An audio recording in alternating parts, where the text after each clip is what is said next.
Right, so I've only got the last few bits of the service to do now. I've got the bike jacked up safely. It's also strapped down to make sure it won't move. You would need to check your front brakes, just make sure the brake pads are okay and that the pistons are free. It's ideal to take the calipers off, which is just these two Allen bolts here and here. I know mine are free because I did them when I cleaned it before I started doing the service. The torque figure for these two bolts is 55 Newton meters. And you'd need to check your wheel bearings, so we can do that just by spinning the wheel, feeling for any roughness, any side to side play. And then we need to check the head bearings for any play as well. And you just pull and push like that. And mine's actually got a bit of movement. So we're going to have to adjust that, and I'll show you how. You will need a couple of special tools. You need a socket to fit the nuts for the head bearings, and you need a C-spanner. So first things first, we're going to put a towel over the fuel tank of the bike to protect it, and a couple of towels over the dash and fly screen just to protect those. Now in the official manual, just say to undo these 4 bolts and lift the handlebars and move them forward whilst keeping the brake reservoir upright to stop any air getting in. I've tried that, it's really awkward. I'm going to show you with stripping the handlebars off and taking them right out the way. It's so much easier and it doesn't really take that much more time. So the first thing we're going to do is undo the switch gear and the clutch lever off the left hand side. So there's 2 screws underneath on the switch gear, so we'll just get those out.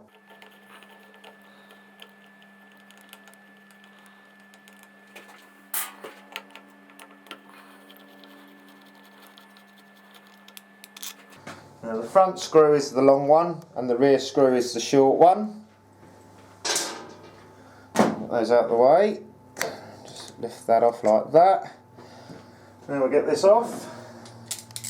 5mm Allen key for this.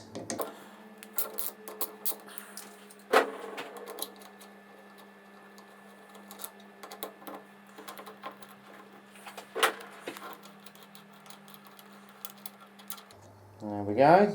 And just lay that out of the way. So on the right hand side we're going to need to remove the throttle cable assembly and grip and the switch gear and the brake lever. It's well worth just taking a picture so you know where the throttle cables run, just in case you're forgetful like I am. So first thing we're going to do is just undo this 8mm nut for the reservoir, and I'll show you why in a second.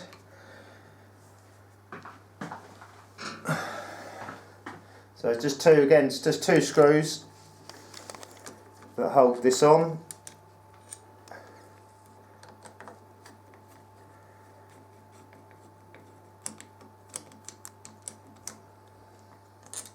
They're both the same length.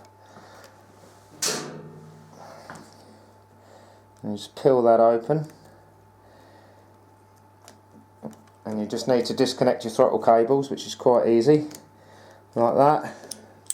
Like that. And you need to remember which way that grip goes round. So if we take off this 8mm bolt,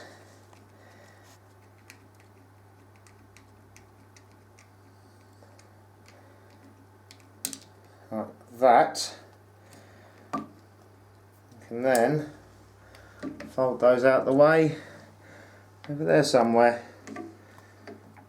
and I'm just going to put that bolt back in there to hold that for a minute.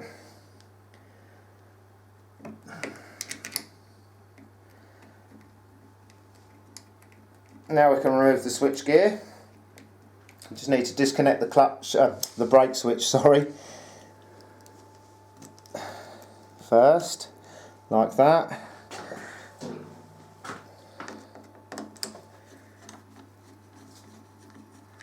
There's just 2 screws in the back of this switch. It's a lot easier with the throttle cables out the way to get on these screws.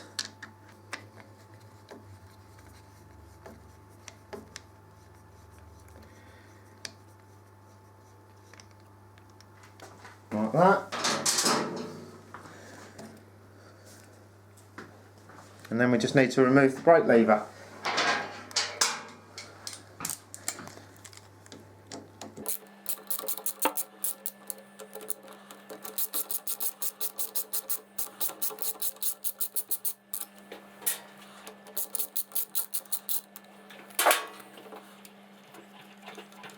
take that off like that, and then you can just lay your brake reservoir just like that, and it keeps it upright and it's fairly secure.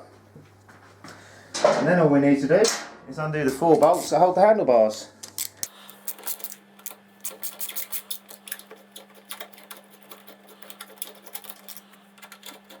As you can see, I've just left 2 tight for a minute, because the minute you undo those 2 and the bars go loose, they will want to try and move. So you need to be ready to counteract that.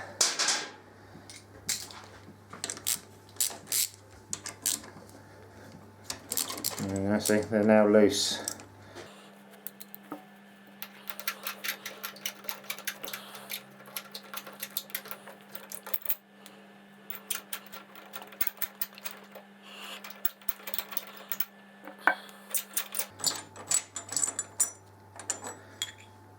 Okay, so the next step is we need to undo this nut. It's 38mm. I think the earlier street triples were 36, but this is 38. And we need to undo the 2 Allen keys that hold the top clamp on. Now, as you can see, this nut is painted. They tell you in the manual that to use a bit of cloth or rag to protect the nut, to protect the finish while you undo it, because it's quite tight. It's 110 Newton meters, or that's what it should be. I've got a good little trick with a freezer bag that I'm going to show you. So that's the first thing, we're going to crack this nut off. So I've got the front wheel between my legs, and I'm just going to undo that like that. There we go.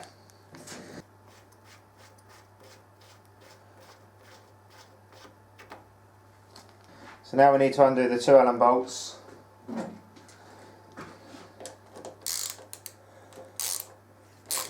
Just like that. So now we're ready to take the top yoke off. You might find it's quite tight. There's not many places you can hit this without doing any damage, but I'm going to show you a place I have found. Right, so this is the best place I've found to just gently tap this yoke upwards. As you can see, I've got the screwdriver on the washer for the nuts that hold that stay on. You need to be very careful that the screwdriver doesn't scratch the fork leg. And you just gently tap upwards and the yoke should come up off the forks.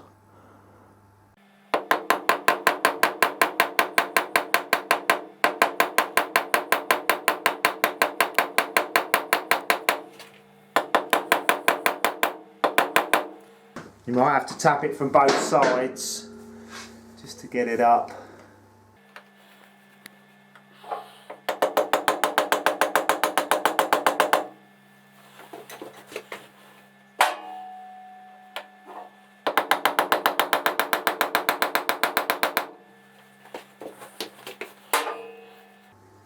It's a little time consuming, but it's worth taking your time so you don't do any real damage.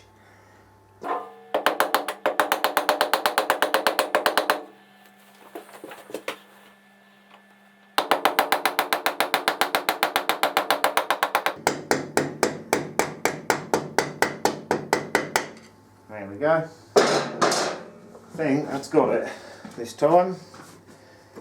There we go. And then all you need to do is get a bit of rag just to keep that up and support it. And then we can finally see the nuts we need to get to. So we get our special socket. Make sure that is located on our nuts. We can undo that top nut.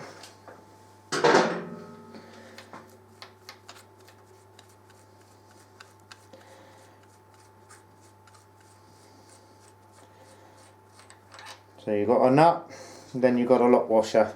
Now you are supposed to renew this lock washer, but it doesn't actually have anything you fold over, so I'm going to reuse mine. So the procedure to adjust the head bearings is as follows. We need to slacken this nut off and then torque it to 40 Newton meters, then slacken it off and tighten it to 15 Newton meters. So we'll get a little socket on there. We'll just slacken that off so it's loose. There we go. Get a torque wrench. We're going to tighten that up to 40 Newton meters.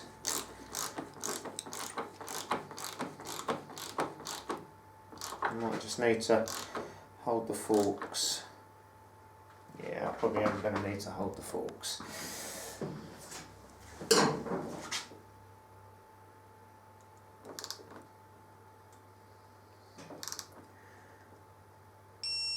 Right, there we go, that's 40 Newton meters. So we need to slacken that off and then tighten it to 15.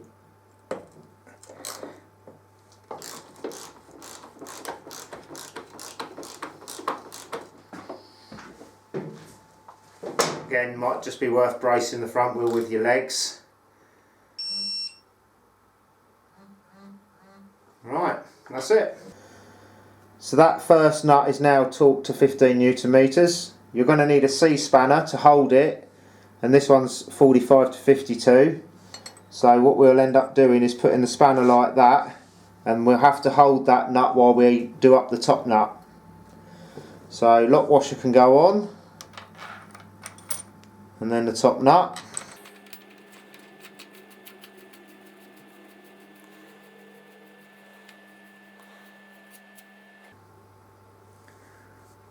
So now I'm holding the bottom lock nut with my C-spanner, and it's got to go up to 40 Newton meters. So I've got the front wheel between my legs.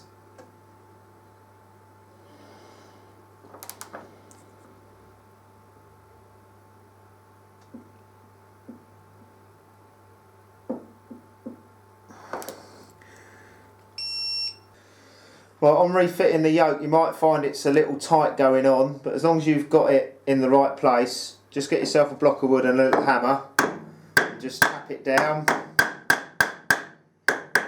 Again, just try and do it evenly, like that.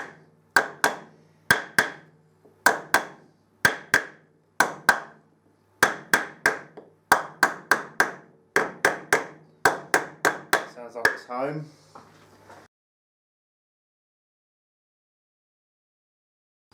So I've got my bag on the nut and then my socket, and I'm just going to torque this up to 90 Newton meters, which is quite tight.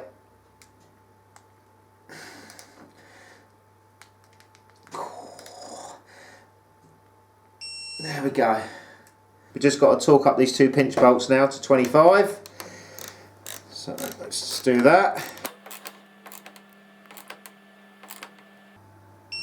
That's one.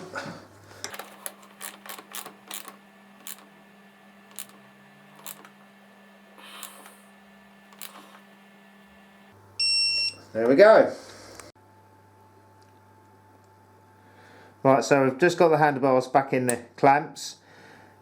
You need to line up the cross. See that cross there? And this split. So that horizontal line needs to line up with the split, and the vertical line just needs to line up with the edge of the clamp. And then they tell you to do up the two front bolts first. If I can just hold that into position, I'll just go in a little bit more like that.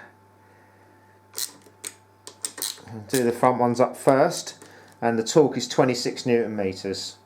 So when you refit your master cylinder, there is an L mark. Some of mine's actually rubbed off, and you're just going to line the split of this clamp up with that mark there. Now these bolts only need to be 12 Newton meters, so it's not a lot. You don't want to go too mad because you will strip them out.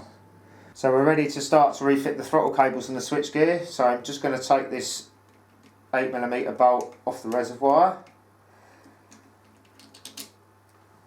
Pop that there. That's how tight that is. Just pop that there for a second. Pop that back in. We'll just nip that bolt up so we don't lose it. And then before we fit the throttle cables, we need to get our switchgear on. Now there is a little locating dowel, and there is a corresponding hole in the handlebar. So we'll just pop that on, and then you can fit your backing plate with its two screws.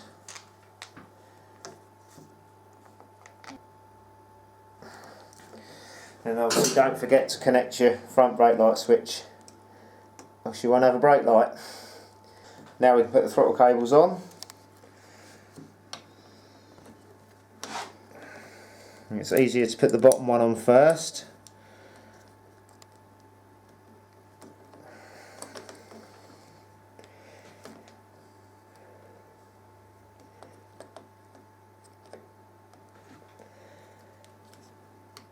Like that. Just need to make sure that they are in properly where they should be. And then we need to get the two halves of this together, like so.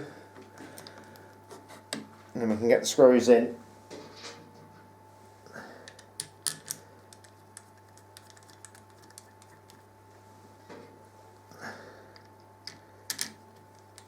Now if you were really keen and measured it before you started, or like me, I can just see the mark where it's been sitting.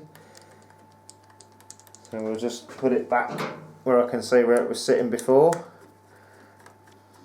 Obviously referring to any pictures you took, so you know that the throttle cables are routed correctly.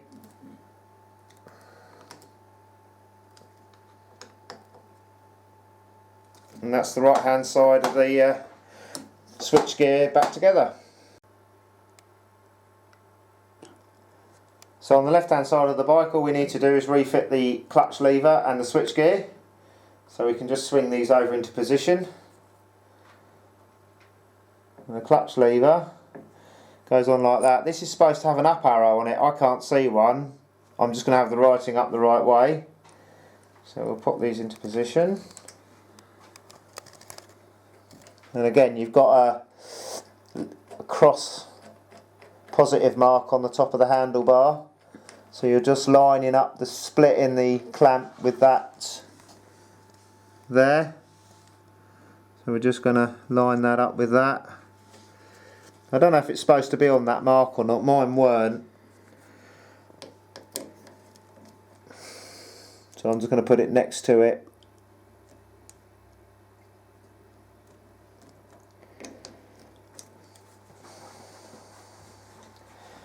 Again, the same as the other side, these bolts are only 12 Newton meters, so it's not that tight. I won't go too mad because it will be easy to strip them out. And then the switch gear, very similar to the other side. Just fold that over the top. You've got a little dowel that fits in a hole in the handlebar. So we'll just get that in the right place. Squeeze those together and then we can refit the screws. Okay, everything's back together on the handlebars. We need to check a few things. We need to check that the throttle is nice and smooth and it returns. I'd also advise that you start the bike up and move the handlebars lock to lock and make sure that the revs don't increase. You need to check your front brake, make sure that that is working correctly. And then you need to check the clutch, make sure that that is operating and the free play is okay.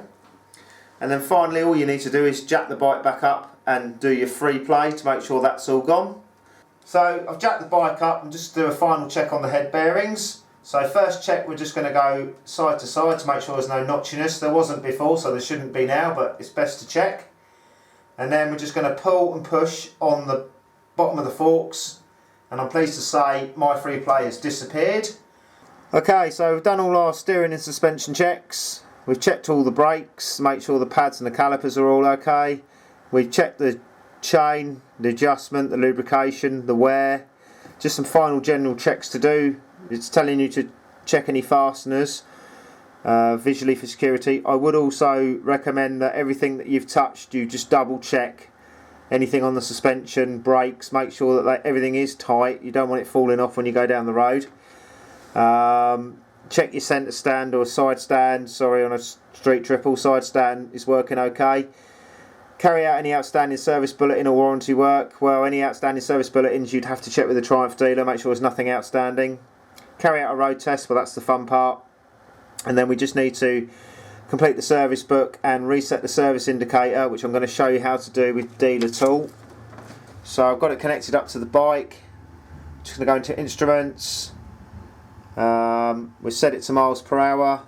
Range until next service 6,000 miles because it's 6,000 intervals. Rewrite instruments, and that should rewrite into the ECU, and there we go, instrument service interval was updated.